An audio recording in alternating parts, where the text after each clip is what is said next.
Hello students, I am teaching you articles. What is the meaning of articles in Hindi? Articles को हिंदी में उपपद या निर्देशक कहते हैं। इनका प्रयोग संज्ञा से पहले किया जाता है, जैसे ये ए बॉक्स, एन ऑरेंज, इस तरह से ए गर्ल, है ना। इनका उद्देश्य संज्ञा की स्थिति को सामान्य या विशेष दर्शाना होता है। जैसे संज्ञा कैसी है, जैसे एक लड़का है तो ए लगेगा, इस तरह से। आर्टिकल्स के दो प्रकार होते हैं। कौन कौन से होते हैं? एक होता है इंडेफिनिट आर्टिकल्स और एक डेफिनिट। इंडेफिनिट मीन्स क्या होता है बच्चों? अनिश्चित उपपद ना, और डेफिनिट माने निश्चित उपपद। जैसे कि सर्टेन होता है कि इस शब्द से पहले दा लगेगा, जैसे हिमालय है तो द हिमालय, है ना, इस तरह से। अब देखो ए, बात नहीं करें, सामने बोर्ड की तरफ देखो, ए का प्रयोग कंसोनेंट। तो देखो there are 26 letters in English alphabet. अंग्रेजी वर्णमाला में कितने अक्षर होते हैं? 26 अक्षर होते हैं, है ना।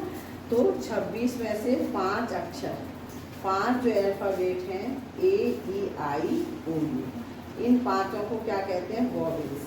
और इसके अलावा जो 21 है, जैसे बी है, सी है, डी है, वाई जेड, ये सब पूरे मिला करके जो 21 है उनको क्या कहते हैं? कंसोनेंट। तो देखो कि ए और एन, तो ए का प्रयोग कंसोनेंट व्यंजन से पहले किया जाता है। अब देखो एग्जाम्पल, जैसे ही हैज ए बॉक्स, तो बॉक्स से पहले क्या लगेगा? ए।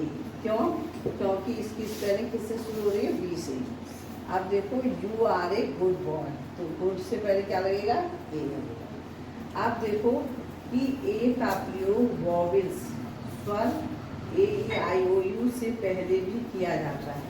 कब किया जाता है? अब आप अभी तो ये कहोगे कि अभी तो आप मैडम ये कह रही कि इन पांचों से पहले एन आता है। यदि शब्द को बोलने पर, उच्चारण करने पर कंसोनेंट व्यंजन की ध्वनि निकली। जैसे शब्द को देखो, you have a 1 rupee note, तो ये स्पेलिंग क्या है? ओ से शुरू है, तो ओ से क्या आनी चाहिए? जैसे ऑरेंज है तो उसमें ओ की आवाज़ आती है, आउल है तो कंसोनेंट आ की आवाज़ आती है। लेकिन यहाँ पर ओ एन ई में काय की आवाज़ आ रही है? 1 की आवाज़ आ रही है। इसलिए उच्चारण में 1 बोले जाने के कारण 1 से पहले किसका प्रयोग होगा? ए। अब देखो आपके टेंसेस कंप्लीट हो गए। इसके अलावा आपके बहुत सारे रूल्स हैं। सबसे पहले हम आपको छोटे छोटे रूलों से शुरू कराएंगे। रूल्स जो है इंग्लिश के, यूज ऑफ दिस। दिस वैसे बहुत छोटा सा वो है। दिस माने क्या होता है? यह। यदि वाक्य यह से शुरू हो तो या यह प्लस नाउन एक साथ हो, तो जैसे देखो दिस इज और कम्प्लीमेंट, जैसे यह मेरी किताब है, दिस इज माई बुक है। अब कभी कभी क्या होता है कि दिस के साथ नाउन भी जुड़ा होता है, जैसे यह लड़का है, यह लड़की, यह किताब, तो दिस प्लस नाउन एक साथ ही प्रयोग होगा, इज और कम्प्लीमेंट। जैसे यह लड़का मेरा मित्र है, तो देखो इसमें तो यह अकेले आया था दिस, लेकिन इसमें यह लड़का एक साथ आएगा। क्या आएगा? This boy is my friend. अब यह किताब मेरी है। मेरी की अंग्रेजी क्या होती है? माई होती है वैसे, लेकिन जब लास्ट में माई नहीं आता, उसकी जगह क्या आएगा? माई। जैसे दिस बुक इज माई। अब इसी आधार पे आपको अल्फाबेट के देखते हुए भरने हैं आपको ए और एन का प्रयोग। अब बताओ इसमें क्या आएगा? बॉय केम हियर, तो बॉय से पहले क्या लगाओगे? ए लगाओगे या एन लगाओगे? ए लगाएंगे, बिल्कुल सही। ही गेव मी बॉक्स, क्या आएगा इसमें? हर्ष। बॉक्स से पहले क्या आएगा? ए या एन? ई, बिल्कुल गुड। अब देखो यह तुम्हारा मित्र है, इसकी क्या अंग्रेजी होगी? बताओ। दिस इज योर, तुम्हारे भी तो योर होती है ना। अब वह स्कूल तुम्हारा है या यह स्कूल तुम्हारा, तो वह स्कूल तो क्या क्या हो जाएगा?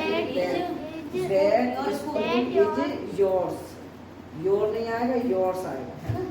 अब देखो, he said to me I have called him, तो क्या होगा, said to को क्या करोगे, जब ये वाक्य सादा होता है तो said to का हो जाता है told। he told me, जोड़ने के लिए क्या लगाएंगे, that।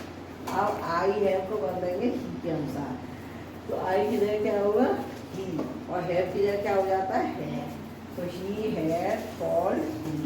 फिर से देखो, he told me that he had called him। अब देखो, they have done it। अब कौन सा टेंस है, टेंस बताओ। जब हैज है और थर्ड फॉर्म आती है तो कौन सा टेंस होता है, कल ये हमने कराया था ना आपको रिवीजन में कि हैज है और थर्ड फॉर्म किस टेंस में होती है, बताओ, प्रेजेंट परफेक्ट है ना, चुका है, चुकी है, या है, ये है, तो हैज है और थर्ड फॉर्म, तो दे हैव डन इट। तो अब ये किससे बनेगा, इट से। ध्यान दो, इट के साथ हैव आएगा या हैज आएगा, बताओ, हैज। क्यों, क्योंकि इट क्या है, एक वचन है और दे बहुवचन है, तो it has been done by, they को किस बदल दोगे, देम, तो it has been done by them. ये आपको काम करना है। That's all. Thank you for listening me with